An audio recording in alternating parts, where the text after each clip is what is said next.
Hello students. आज हम विद्युत धारा की परिभाषा के बारे में डिस्कशन करेंगे। परिभाषा बनाना सीखेंगे। किसकी परिभाषा बनाना सीखेंगे? विद्युत धारा। ओके, तो हम देखते हैं विद्युत धारा की नंबर 1 देखते हैं परिभाषा। ओके, तो इसके लिए आप विद्युत धारा का सूत्र याद कर लीजिए। राइट, विद्युत धारा का सूत्र क्या होता है? तो हम लोग पहले भी बढ़ चुके हैं, जो इसमें आया था आवेश का मात्रक। ओके, विद्युत धारा बराबर होता है आवेश बटे समय। आवेश का संकेत हम लोग सीख चुके हैं। आवेश के संकेत को हम कहते हैं Q, समय के संकेत को हम कहते हैं T, और विद्युत धारा का संकेत होता है I। तो ये सूत्र याद कर लीजिए आप लोग। विद्युत धारा बराबर होता है आवेश बटे समय। अब देखिए हम परिभाषा कैसे बनाते हैं, बहुत ही आसान है। यदि ये देखिए विद्युत धारा का सूत्र याद कर लिया और इसकी परिभाषा बनाने की ट्रिक सीखिए। यदि T बराबर 1 हो, 1 को हम कहते हैं इकाई। क्या कहते हैं? इकाई।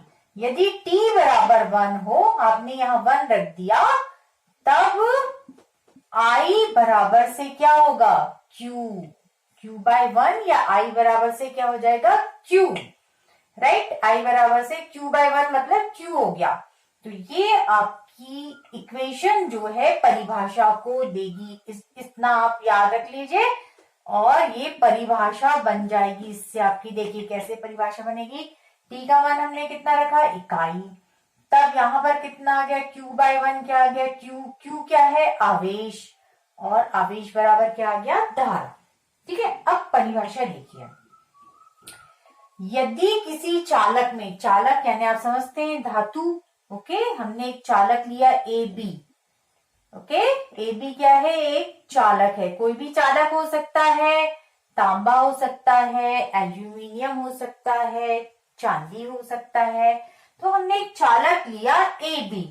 इसमें इकाई समय में जितना आवेश प्रवाहित होगा, राइट, इकाई समय में, यहां कितना? इकाई समय में प्रवाहित आवेश ही चालक में बहने वाली धारा कहलाता है। It's so simple. देखिए बहुत ही आसान है ना। सूत्र याद कर लिया, I बराबर Q बाय T बराबर कितना रख दिया आपने? 1। तो इकाई समय में प्रवाहित आवेश को ही हम क्या कह देते हैं? धारा। राइट, तो यहां पर परिभाषा में आपने क्या दे दिया? किसी चालक में से, क्योंकि आवेश चालक या धारा चालक में से ही प्रवाहित होती है। ठीक है, किसी चालक में से इकाई समय में प्रवाहित आवेश। इकाई समय, समय कितना है? इकाई। इकाई समय में प्रवाहित या बहने वाला आवेश, प्रवाहित आवेश धारा कहलाता है, या उस चालक में से बहने वाली धारा कहलाता है ना? सिंपल, बिल्कुल। राइट, इकाई समय, किसी चालक में से इकाई समय में प्रवाहित आवेश क्या कहलाता है? धारा। या प्रवाहित आवेश को ही हम क्या कह देते हैं? धारा कह देते हैं। एक और हम इसको कहते हैं, या एक और परिभाषा बहुत ही आसान दे सकते हैं, योग्य परिभाषा नंबर 1। एक और परिभाषा दे सकते हैं, परिभाषा नंबर 2।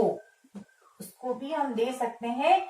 जब भी Q बाय T या बाय में T आता है तो कहते हैं समय के सापेक्ष, समय के सापेक्ष आवेश प्रवाह की दर को हम धारा कहते हैं। यानी जब भी बाय T आए तो वो हो जाता है दर। ओके, इकाई के लिए हम क्या शब्द यूज करते हैं? इकाई समय के लिए दर। तो आप क्या कह सकते हैं? आवेश प्रवाह की दर, समय के साथ आवेश प्रवाह की दर को धारा कहते हैं। आवेश प्रवाह, एक शॉर्ट परिभाषा होगी, आवेश प्रवाह की दर धारा कहलाती है। ठीक है, आवेश प्रवाह की दर धारा कहलाती है। सामने लगा सकते हैं, किसी चालक में से आवेश प्रवाह की दर, और लगाना है तो आप क्या लिख सकते हैं? किसी चालक में से प्रवाहित आवेश की दर जो हमने यहाँ पर लिखा है सेम ये इसको ऐड करने, किसी चालक में आवेश प्रवाह की दर धारा कहलाती है। तो आई थिंक आपको परिभाषा समझ में आ गई होगी। अब आगे हम इसके मात्रक देखते हैं। अब हम देखते हैं धारा का मात्रक देखते हैं। तो यहाँ पर मात्रक के लिए आवेश का मात्रक मालूम होना चाहिए। हमको सूत्र मालूम है I बराबर Q बाई T। तो आवेश का मात्रक हम लोग सीख चुके हैं। आवेश का SI मात्रक क्या होता है? कूलॉम।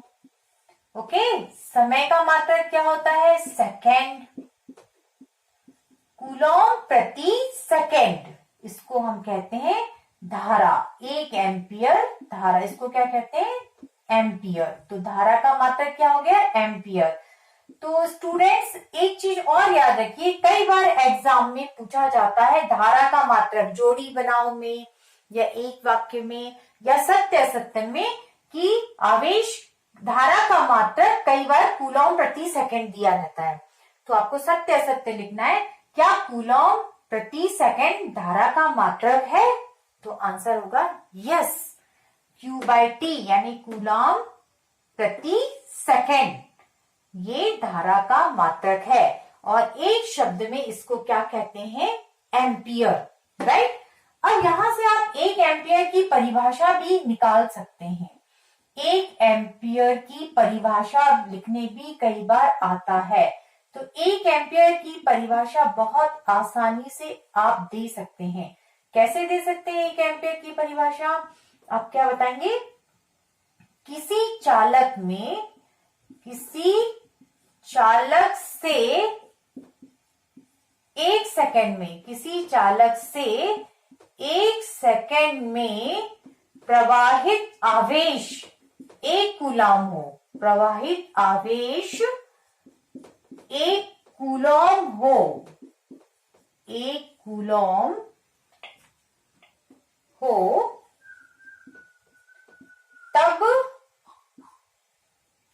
उसमें से बहने वाली धारा 1 एम्पियर कहलाती है। तब उसमें प्रवाहित धारा या बहने वाली धारा, प्रवाहित धारा 1 एम्पियर कहलाती है। बहुत ही आसान है, 1 एम्पियर कहलाती है। बस सूत्र याद हो तो आप, और मात्रक याद हो तो आप आसानी से दे सकते हो। Q बाई टी, आवेश कितना हो? 1 कूलॉम, कितने सेकंड में प्रवाहित होता हो? 1 सेकंड में, तब बहने वाली धारा 1 एम्पियर कहलाती है। राइट, ओके, नोट करिए इसे। अब देखिए धारा मापने के लिए कौन सा यंत्र उपयोग में लाते हैं? तो धारा नापने के लिए धारा मापन यंत्र होता है अमीटर, राइट। इसका नाम क्या लिखना है आपको? अमीटर लिखना है। यदि इस युक्ति का संकेत बनाइए या चिन्ह बनाइए तो आप एक सर्किल बनाइए, उसके अंदर लिखिए एमीटर और इस प्रकार से टर्मिनल बना दीजिए प्लस और माइनस, राइट। अब बात आती है कि अमीटर को विद्युत परिपथ के साथ हम कैसे जोड़ते हैं। ठीक है, कोई विद्युत परिपथ है उसमें अमीटर को हमेशा कैसे जोड़ा जाता है? संयोजन मतलब कि जोड़ना। तो यहाँ पर मान लीजिए एक परिपथ है ए बी, ये आपका परिपथ है जिसमें कि 2 युक्ति लगी हुई है, हीटर और बल्ब। और यहाँ पे अमीटर को जोड़ना है तो हम अमीटर को श्रेणी क्रम में जोड़ देंगे, राइट। श्रेणी क्रम में मैं बता भी चुकी हूँ कैसे जोड़ते हैं। श्रेणी क्रम में जस्ट लाइक ट्रेन के डब्बे जुड़े होते हैं, एक के बाद एक, एक के बाद एक, और समांतर क्रम में हमेशा कैसा जोड़ा जाता है? 2 बिंदुओं के बीच जोड़ा जाता है, राइट। तो अमीटर विद्युत परिपथ में संयोजन, तो अमीटर को विद्युत परिपथ में श्रेणी क्रम में जोड़ा जाता है। याद रखें, ऑब्जेक्टिव पर्पज से एग्जाम में पूछा जाता है तो अमीटर को ऑलवेज मतलब हमेशा विद्युत परिपथ के साथ श्रेणी क्रम में जोड़ा जाता है।